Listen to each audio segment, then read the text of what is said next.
সম্মানিত এমপিওভুক্ত শিক্ষকরা, আশা করছি আপনারা ভালো আছেন।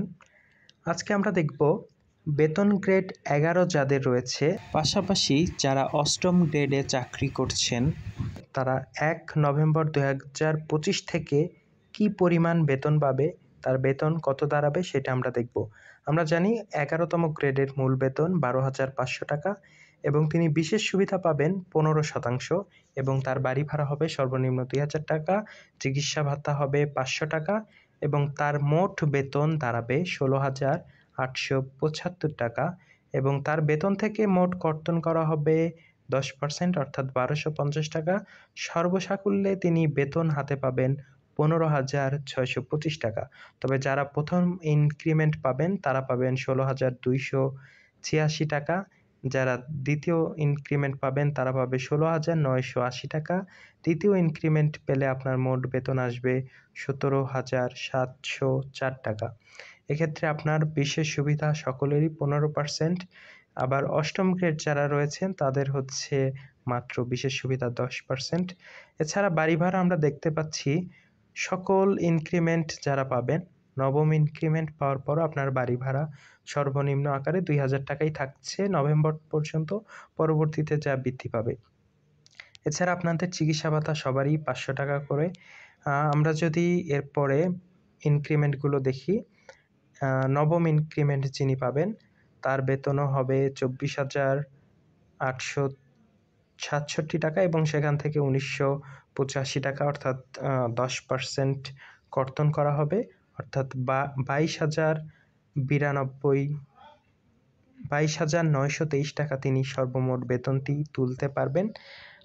এটা হচ্ছে যারা নবম 11তম গ্রেড রয়েছেন তাদের জন্য।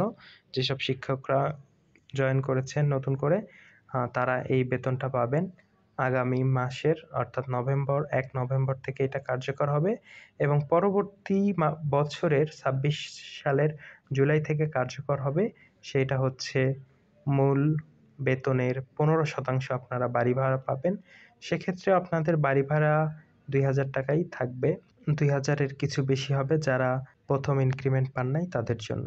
অষ্টম গ্রেডে 1 নভেম্বর 2025 থেকে আপনারা যারা অষ্টম গ্রেডে চাকরি করছেন তারা কেমন বেতন পাবেন সেটা নিম্নে উপস্থাপন করা হলো।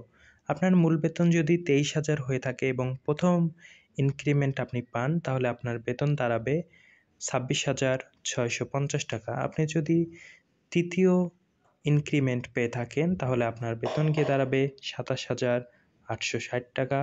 এরপর আপনি যদি চতুর্থ ইনক্রিমেন্ট পান তাহলে 29,130 টাকা এবং পঞ্চম হলে 30,000। এভাবে আপনি যদি নবম ইনক্রিমেন্ট পর্যন্ত পান সর্বোচ্চ, তাহলে আপনার বেতন দাঁড়াবে 38,999 টাকা। এক্ষেত্রে আপনার মোট বেতন হবে 42,471 টাকা, কিন্তু কর্তন করবে মূল বেতনের 10%, যা হবে 35,072 টাকা। অর্থাৎ আপনার থেকে 35,072 টাকা কেটে নেওয়া হবে এবং আপনাকে চিকিৎসা ভাতা দেওয়া হচ্ছে এখানে 500 টাকা।